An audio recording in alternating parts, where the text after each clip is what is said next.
So how much time have you put into copywriting? Let's say when you started out, how much were you putting in per day and how has that evolved over time? I'd have to say when I started out, I actually put in about 3 hours a day. And that was over the recommended amount. Because I actually asked the same question of Andrew, is that how much time do I have to put in every single day to get good at this? And he said, yeah, it's just 1 to 2 hours. And I just decided, all right, fuck it. I don't have anything else to do, so I'll just put in 3. So it went from 3 hours and then it kind of got to a point where I was doing 6 hours of writing a day. And then it's kind of fluctuated in between, but now I'm at a point where, whenever I'm awake, I'm working. So it's no longer that kind of thing where it's that work-life balance thing that people talk about that's super gay. I'm more just the guy who's just like, all right, if I'm awake, I've got shit to do. It's like, all right, I might be dead tired, but it's like, no, I got this and this and this. Like, all right, I'll finish that stuff and then I can sleep. And yeah. So that sounds like a whole mindset shift there. So what do you think has caused that mindset shift from 3 hours to now just working whenever you're awake? I couldn't really say. I mean, it just depends on how seriously you take it. Depends on how seriously you take the work. And if you take the work seriously, if you actually want the thing that you like, I really wanted that certain lifestyle where, I'm not going to a job every day. I'm making my own money online. I'm working with clients. I don't have to go to work. Somebody else can go to work, not me.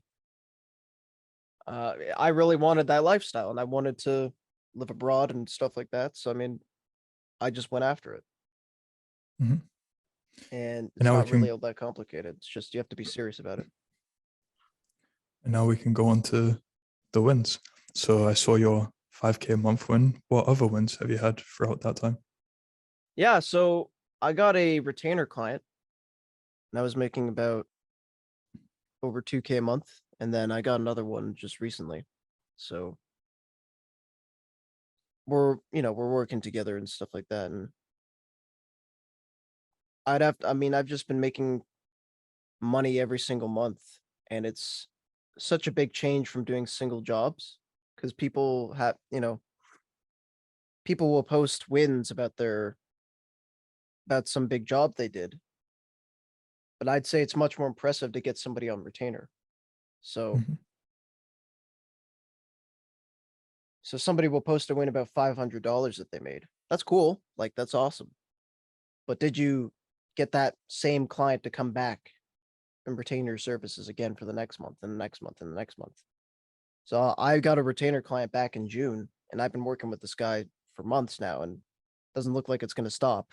He really likes my stuff. So I mean, I'm happy about that.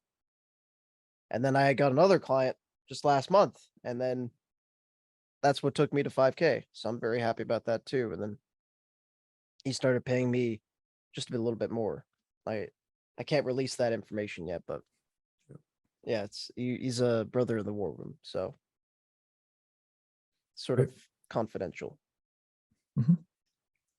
And where do you see your future heading now that you're starting to scale like this? I'd like to scale to 10K a month within the next few months. And I'd say I definitely see a future outside of Canada because Canada's kind of lame. Because I live in Canada. It's basically a slave colony. So yeah, it's not fun living here. But yeah, I mean, I definitely think maybe somewhere else, maybe Eastern Europe, scaling to 10K a month, and then from there, I want to go up to maybe a million, but we'll see. We'll see about 10K a month first. We'll get Great. first see what's in front of me first, and then Mhm. I'll worry about that later. Yeah, it is exponential, isn't it? First, you need to put the work in, and then once you start getting clients, they'll just start rolling in. Exactly. Yeah. Yeah. It's like So, chicks, personally, but. get one chick, then you get another, and Yeah. I would like to go back a bit to the community aspect. You said you're not really sure what caused that shift from working 3 hours to 6 hours to, yeah, just doing it all the time. I'd say the real world teaches you discipline, and which I'd like to get into if you'd have something to say about that, how your discipline has changed and why you think that is. yeah, for And sure. just the friendly competition as well. So you talked about that as well. And I'd say that was a big part of it throughout. Well, that competition just pushes you to do better because you see everyone around you winning so much and you don't want to fall behind. You see Yeah, what is possible for them. yeah, for sure. It's checking the wins channel. Like I used to check the wins channel every day. Like fuck, some asshole just made 10K, and I'm just, it's like shit. Okay, yeah, I've got to do my outreach now, so that's fun. But I mean, I had the right people around me, I'd say. Andrew Bass and Chief, particularly those two guys, they really helped. I'd say inspire me to start just working every day, all day, every day. And it kind of got to a point where I realized there's not much else that I could do besides work. Because everything in life is more or less work. Even playtime. Playtime is work. So, I mean, it just got to a point where I realized everything was work and I wanted to work every day. And it's like I even worked like last year, I even worked Christmas and I worked on my birthday and I worked on every single weekend. So yeah, I'd definitely say it's that feeling of competition that you talked about as well. So people who have just heard this and are new to the real world, when they would hear that everything is work, that would be quite a daunting experience. So could you go a bit more into depth about why you see everything as work? Yeah, I'd have to say it's another mindset shift. And when you come from the 9 to 5 mindset, you start to see work as a chore, right? You start to see it as like, I don't want to do this.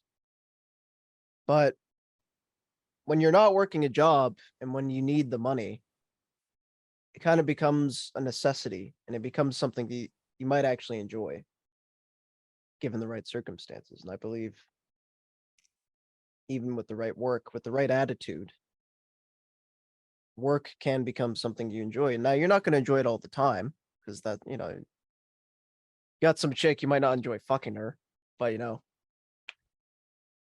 sometimes it's got to be done. You know what I mean? So you got to do your outreach. You might not enjoy it. Sometimes it's just got to be done. You might not like prospecting, but it's got to be done. But then maybe the writing aspect will do it for you. So, I mean, it's kind of my explanation's a bit of a whole mess, but I'd say you get to a point where you realize that work isn't so bad.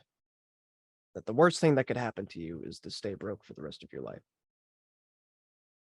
So that's what I'd cap it off with.